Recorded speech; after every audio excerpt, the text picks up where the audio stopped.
Welcome to this tutorial video. The goal of this video is to show you the event subtypes and colors.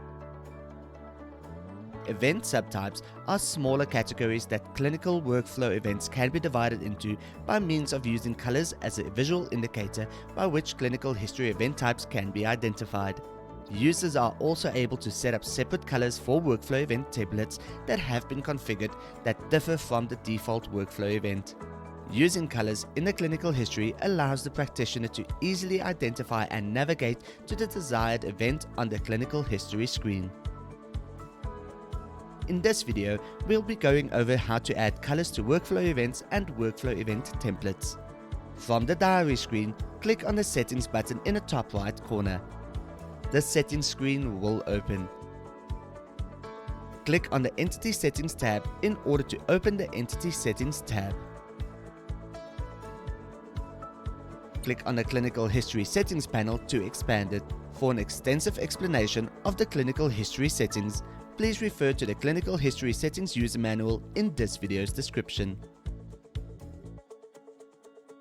Click on the Events Subtypes and Colours subpanel. The Event Subtypes and Colours subpanel will expand. Please note the events that will appear on the list are determined by the workflow event forms that are available in the Forms library.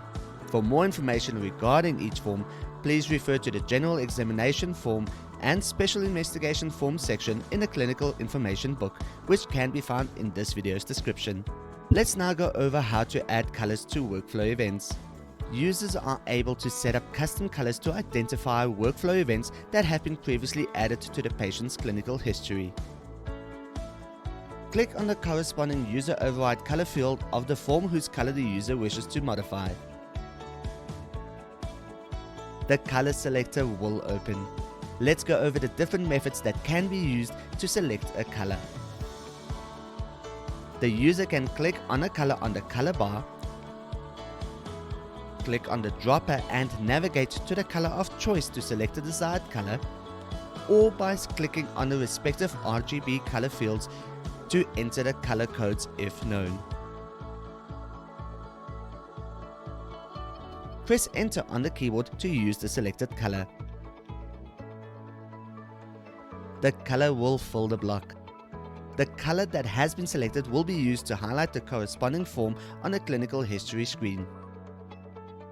In order to remove the selected color from the form and revert back to the default blue color, click on the Clear button. The color will be removed from the user override color field. Please note that if the user does not save the changes that have been made, the colors will revert back to the last colors that were saved by the user, and the colors that have been cleared will not be cleared. Now let us go over how to add colors to workflow event templates. Adding colors to workflow event templates allow the user to set up separate colors on custom templates that the user has previously set up. For more information on how to set up workflow event templates, please refer to the Workflow Event Templates user manual in this video's description.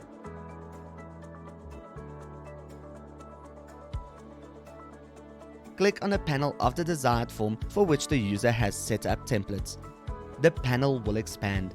The user is able to set up the colors per template as explained in the Workflow Event Colors segment of this video. Please note that all the templates that the user has set up previously will display under the expanded panel. Click on the Close button to close the screen without saving.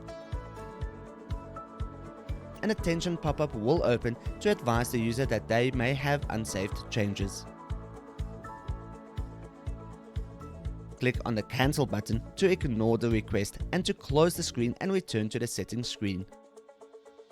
Click on the OK button to exit the screen without saving any changes that have been made.